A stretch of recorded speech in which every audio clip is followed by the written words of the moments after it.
The Digimon series began life in 1997 as a series of virtual pet toys, not unlike Tamagotchi, and quickly expanded to a multimedia franchise, including the popular anime series and various video games, many of which have yet to see a release outside of Japan. But luckily, due to the large outcry of Western fans, the latest in Bandai Namco's lineup of Digimon games has finally seen a North American release. Digimon Story Cyber Sleuth came out a few weeks ago on February 2nd, 2016 on the PlayStation 4 and Vita. This particular review will cover the PlayStation 4 version. Seemingly unconnected to other media within the Digimon universe, Cyber Sleuth is set in a futuristic Tokyo, which has seen the latest in digital technology with the release of Eden, a digital utopia that presents a cyberspace that its users can visit. In one of Eden's chat rooms, the silent protagonist and two others are gifted the ability to capture programs called Digimon. Upon meeting their first Digimon, our group of heroes encounters entities known as Eaters, which absorb information from all things digital, including humans logged into Eden and Digimon alike. After a run-in with an Eater, the silent lead acquires a half-cyber, half-physical body that allows him or her to travel between the digital world of Eden and the real world, which attracts the attention of a mysterious detective named Kyoko Kurimi. After their first meeting, the protagonist begins work as her apprentice cyber sleuth to uncover the mystery behind the emergence of Digimon and Eaters in Eden. As the full title of the game suggests, Digimon Story Cyber Sleuth is a narrative-focused game. Thankfully, this story is worth seeing to its conclusion, and easily one of the best aspects of the entire game.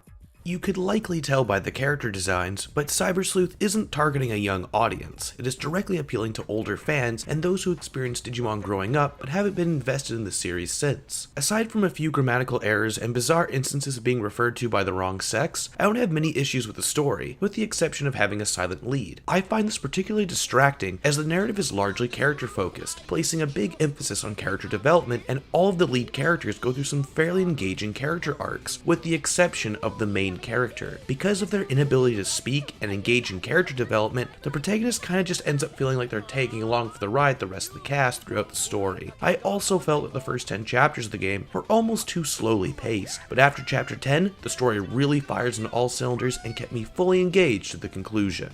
You don't need to be a fan of Digimon to enjoy or follow this narrative either, as the story stands on its own and doesn't require any prior knowledge of the Digimon franchise, although existing fans are sure to be the ones who will enjoy this title to its fullest.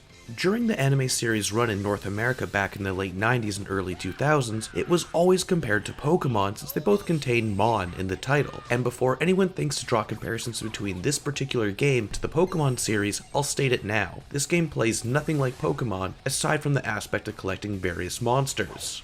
If anything, Digimon Story Cyber Sleuth plays very similar to many Shin Megami Tensei titles. In battles, you'll use 3 Digimon at a time, with the ability to rotate monsters in and out of your party. Like many monster gathering games, battles rely on exploiting the weaknesses of the enemy's team, with various elemental affinities and Digimon types being effective against one another. As such, you'll want to keep a varied group of Digimon with you at all times, as weaknesses play the biggest determining role in all battles. Although, this won't prove to be much of an issue, as battles on the normal difficulty are simply far too easy.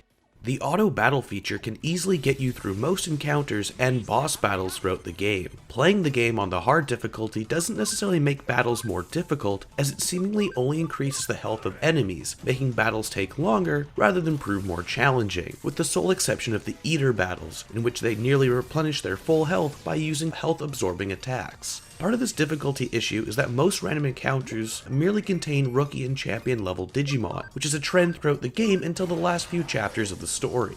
I believe this is done due to how you acquire new Digimon based on how many times you encounter the same Digimon in the wild. Once you fully scan a Digimon by seeing them enough times in any encounter, you are able to return to the Digilab and convert your scan into a copy of said Digimon. Speaking of which, you may find yourself spending a fair amount of time in the Digilab, as this facility will be where you heal, digivolve, or devolve your Digimon, and send spare Digimon to farm islands. The evolution of Digimon is no linear process. Each Digimon can evolve or devolve to various Digimon if certain stats or item requirements are met. Whenever you digivolve or devolve your Digimon, they become level 1 once again, but they can have increased stats, level caps, and can even keep their existing move pool. For most of my adventure, I enjoyed the entire evolution process, but came to despise one aspect of it, the API stat, which serves no purpose aside from being a stat requirement for various ultimate and mega level Digimon.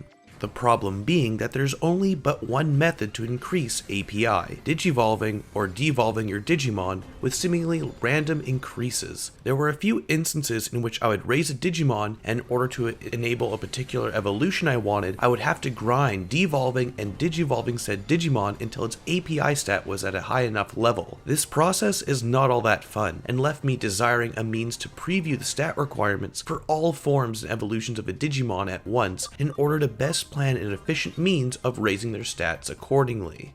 Aside from leveling up, there are other means of increasing a Digimon's stats, which involve using the aforementioned farm islands. Farm islands are essentially the storage space for Digimon not currently in your party. An island can hold up to 10 Digimon, and while inhabiting an island, they can be assigned to develop items and accessories, find new side quests, or train. The train option will slowly generate experience for all Digimon on the island, but as certain items are placed on the island, you can prioritize certain stat increases. Additionally, while on an island, you can feed your Digimon food to increase various stats, although many of the food items are incredibly limited, as they are usually given as side quest rewards or found in dungeons. Speaking of side quest, as an assistant cyber sleuth, you can take on various cases, which range from tedious fetch quests, simple investigations, and some dungeon crawling. Many of the side quests are fairly uninteresting, but there are a few cases that involve some humorous dialogue and contain their own short stories that make them somewhat worthwhile to go through. While the overall gameplay of Digimon Story Cyber Sleuth ends up feeling pretty standard, the monster raising aspect of the game helps set it apart from other monster collecting RPGs. There's also a New Game Plus feature for any completionists out there looking to obtain the game's 240 available Digimon, which consist of many popular Digimon from the earlier anime series, which definitely provide myself with a grand sense of nostalgia. Ultimately, Cyber Sleuth is easily the best playing Digimon game the West has possibly ever seen.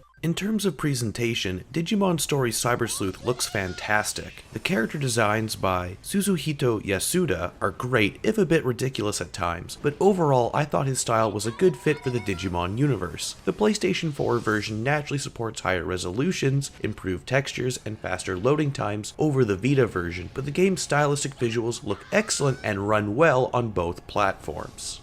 The game's soundtrack is also quite good for the most part, with some great background music and powerful boss tracks, although I did feel the game's main battle theme was fairly boring and uninteresting to listen to, which is a shame as it plays for most encounters throughout the game. Cyber Sleuth only has the original Japanese voice acting, which is sure to please many fans, but I felt this was a missed opportunity to bring in some of the original English voice actors to really drive in the nostalgia factor home.